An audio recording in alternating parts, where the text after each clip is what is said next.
Bismillahirrahmanirrahim. Assalamualaikum warahmatullahi wabarakatuh. Perkenalkan, nama saya Ningsyu Fatihatul Jannah dari kelas TB A5B. Di sini saya akan menjelaskan ulang makalah tentang Uslubul Hakim al-Aqsu wa Tujahilul Arif wa tahliluhu fin nususil arabiyah.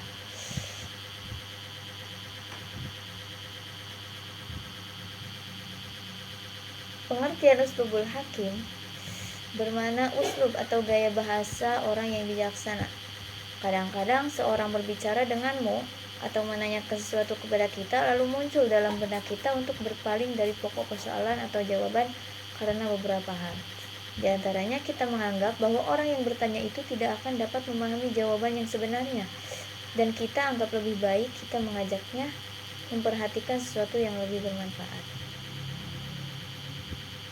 Adapun definisi yang dituliskan Ali Al-Jarimi dan Mustafa Amin dalam kitab Al-Balaghah Al-Wadihah, bahwa uslubul hakim adalah melontarkan pembicaraan yang tidak diinginkan kepada lawan bicara, entah itu dengan meninggalkan pertanyaannya dan memberi jawaban yang tidak ditanyakan, atau dengan membelokkan pembicaraan kepada masalah yang tidak ia maksudkan. Hal ini sebagai pertanda bahwa selayaknya lawan bicara itu menanyakan atau membicarakan masalah itu. Yang kedua, pembicaraan orang yang melayaninya itu. Contoh uslubul hakim yaitu yas'alunaka 'anil ahillah qul hiya mawaqitu lin-nasi wal hajj, yang artinya mereka bertanya kepadamu tentang bulan sabit, maka katakanlah bulan sabit itu adalah tanda-tanda waktu bagi manusia dan bagi ibadah haji. Bila kita perhatikan contoh ayat di atas, kita dapatkan bahwa para sahabat Rasulullah bertanya kepada beliau tentang keadaan bulan yang semula kecil lalu menjadi besar dan akhirnya menjadi kecil kembali. Hal ini adalah masalah ilmu falak, dan untuk memahaminya itu diperlukan pengkajian yang detail dan serius. Oleh karena itu, memalingkan mereka dari masalah itu dengan menjelaskan bahwa bulan itu merupakan tanda untuk mengetahui waktu bekerja dan beribadah. Ada pengertian al-aqsu. Al-aqsu al-ma'nawi disebut juga at-tabdil, yang pengertiannya itu huwa ayyuta bi ijza'ita lil kalam ala aksi ma ja'a fi ijza'i muqaddimah, yang artinya membawa bagian-bagian pidato berikut itu berbeda dengan apa yang dinyatakan di bagian pendahuluan.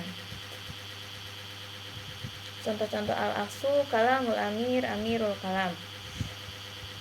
Qala jal hayyu minal mayyiti wa yukhrijul mayyita minal hayy.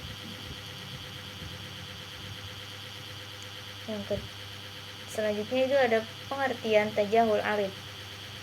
Tajahul berasal dari suku kata al-jahlu yang berarti tidak mempunyai ilmu, yang naqidul ilmi sebagai tajahulu.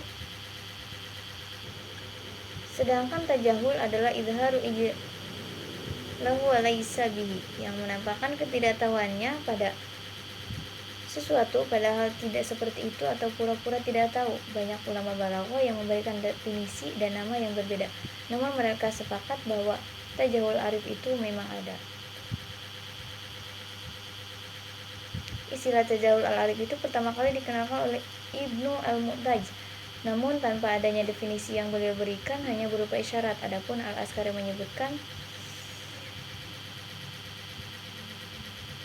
yaitu mengungkapkan sesuatu yang tidak diketahui kebenarannya melalui ungkapan yang meragukan dengan tujuan untuk menambah keyakinan.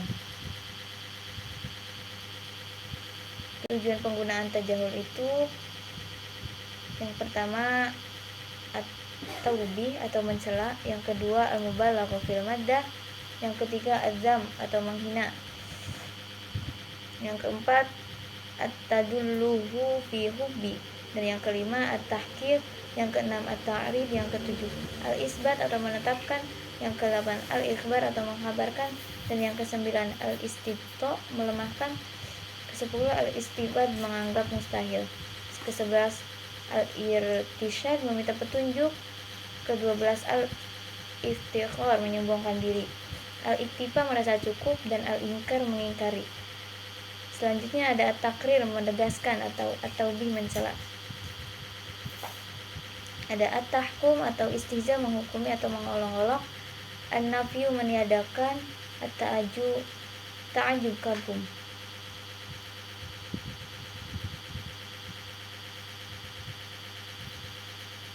Dan menurut Al-Hashimi, tajahul al-arif adalah pertanyaan seseorang tentang sesuatu yang sebenarnya ia ketahui namun pura-pura tidak mengetahuinya disebabkan adanya tujuan tertentu, sedangkan Al-Misri mengatakan bahwa yang dimaksud dengan tajahul arif itu pertanyaan dari seseorang tentang sesuatu yang sebenarnya ia ketahui namun pura-pura tidak tahu, bertujuannya untuk memuji, menghinakan, untuk menunjukkan besar kecintaan terhadap sesuatu, untuk menunjukkan kekaguman dan lain-lainnya.